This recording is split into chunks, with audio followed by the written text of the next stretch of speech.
ನಮಸ್ಕಾರ ಪ್ರಿಯ ವೀಕ್ಷಕರೇ, ಈ ವಿಡಿಯೋದಲ್ಲಿ ನಾನು ನಿಮಗೆ ಹೇಳ್ಕೊಳ್ಳೋದಕ್ಕೆ ಟ್ರೈ ಮಾಡ್ತೀನಿ. ಕೂತಲ್ಲೇ ಮಾಡ್ಬೋದಂಥ ಅತ್ಯಂತ ಸಿಂಪಲ್ ಎಕ್ಸಸೈಸ್. ಕೂತಲ್ಲಿ, ನಿಂತಲ್ಲಿ, ಮಲಗದಲ್ಲಿ, ಎದ್ದಲ್ಲಿ ಅಥವಾ ಯಾವುದೇ ಆಸನಗಳಲ್ಲಿ ಯಾವುದರಲ್ಲಿ ಬೇಕಿದ್ದರೂ ಇದನ್ನು ಅಳವಡಿಸ್ಕೋಬೋದು. ಅಳವಡಿಸ್ಕೊಂಡ್ರಿ ಅಂದರೆ ಹಲವಾರು ಪ್ರಯೋಜನಗಳನ್ನು ಇದು ನಿಮಗೆ ತಂದುಕೊಡುತ್ತೆ. ಹಲವಾರು ಪ್ರಯೋಜನಗಳು ಅಂದರೆ ಯಾವ ಥರದ್ದು ಅಂತ ನೀವು ಕೇಳ್ಬೋದು ಸ್ನೇಹಿತರೆ. ವಿಶೇಷವಾಗಿ ಅಂದರೆ ಈ ಎಕ್ಸಸೈಸ್ಗಳಲ್ಲಿ ಒಂದು ನೀವು ಗಮನಿಸಬೇಕಾಗಿರೋ ವಿಷಯ, ಗ್ಯಾಸ್ಟ್ರಿಕ್ ಕಡಿಮೆ ಆಗುತ್ತೆ. ಹಾಗೆಯೇ ದೇಹಕ್ಕೆ ಒಂಚೂರು ಫ್ರೆಶ್ನೆಸ್ ಸಿಗುತ್ತೆ, ಚೈತನ್ಯ ಸಿಗುತ್ತೆ. ಅಂದರೆ ನಿಮಗೆ ಏನೇ ಬೇಕು ಅಂದರೂ ಕೂಡ ಒಂದು ಸ್ವಲ್ಪ ಚೈತನ್ಯ ಇರಬೇಕು, ಒಂದು ಸ್ವಲ್ಪ ಉತ್ಸಾಹ ಇರಬೇಕು.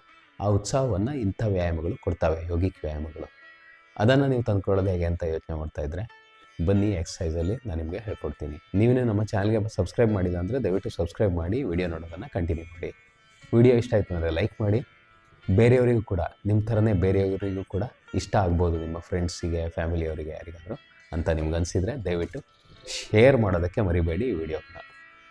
ಕೂತ್ಕೋತೀರಾ ಈ ಥರನೇ ಕೂತ್ಕೋಬೇಕು ಅಂತೇನಿಲ್ಲ, ಯಾವ ಥರ ಬೇಕಿದ್ರೂ ಕೂತ್ಕೋಬೋದು, ನಿಮಗೆ ಕನ್ವೀನಿಯೆಂಟ್ ಆಗೋ ಹಾಗೆ. ಈ ಸೊಂಟದಿಂದ ಮೇಲ್ಗಡೆಯ ಭಾಗವನ್ನು ನಿಧಾನಕ್ಕೆ ಶೇಕ್ ಮಾಡ್ತೀರಾ ಕೂತಲ್ಲೇ. ಶೇಕ್ ಮಾಡಿದಾಗ ಏನಾಗುತ್ತೆ ಅಂದರೆ ಈ ಪಾದಗಳು ಅಥವಾ ಮೊಣಕಾಲು ಭಾಗ ಅಥವಾ ಸೊಂಟದ ಕೆಳಭಾಗ ಕೂಡ ಅಲ್ಲಾಡೋದಕ್ಕೆ ಶುರುವಾಗುತ್ತೆ.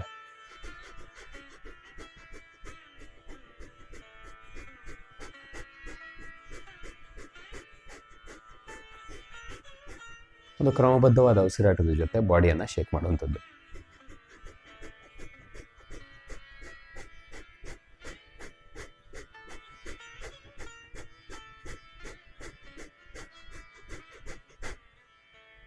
ಈ ಮೊಣಕಾಲನ್ನು ಹಿಡ್ಕೋಬಾರ್ದು, ಹೋಲ್ಡ್ ಮಾಡಬಾರ್ದು, ಜಸ್ಟ್ ಕೈಗಳನ್ನು ಈ ಥರ ಊರಬೇಕು ಅಷ್ಟೇ.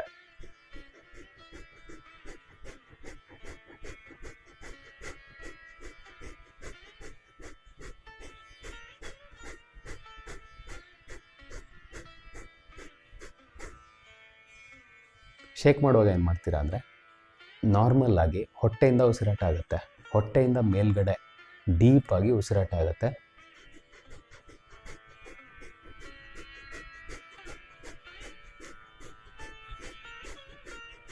ಮೈಯನ್ನು ಶೇಕ್ ಮಾಡ್ತಾ ವೇಗವಾಗಿ ಉಸಿರಾಡೋದಕ್ಕೆ ಟ್ರೈ ಮಾಡಿದಾಗ ಡೀಪ್ ಉಸಿರು ಹೊರಗಡೆ ಬರುತ್ತೆ, ಹೊಟ್ಟೆಯಿಂದ ಉಸಿರಾಟ ಆಗುತ್ತೆ. ಹಾಗಾಗಿ ಈ ವ್ಯಾಯಾಮವನ್ನು ನೀವು ಊಟ ಆದ ನಂತರ ಮಾಡೋದಕ್ಕಿಂತಲೂ ಊಟಕ್ಕಿಂತಲೂ ಮೊದಲು ಮಾಡೋದು ವಾಸಿ. ಒಮ್ಮೆ ಊಟ ಆಯಿತು ಅಂತ ಅಂದ್ಕೊಂಡ್ರೆ ಒಂದು 4 hours ಗ್ಯಾಪ್ ಇಟ್ಕೊಂಡ್ರೆ ಒಳ್ಳೆಯದು. ಯಾಕೆಂದರೆ ನಿಮ್ಮ ಹೊಟ್ಟೆ ಮೇಲೆ ಅಧಿಕವಾದ ಒತ್ತಡ ಬೀಳೋದನ್ನು ತಪ್ಪಿಸುತ್ತೆ. ವಿಶೇಷವಾಗಿ ಊಟ ಮಾಡಿದ ಸಂದರ್ಭದಲ್ಲಿ ಹೊಟ್ಟೆ ಮೇಲೆ ಒತ್ತಡ ಹಾಕೋ ಹಂಗಿಲ್ಲ.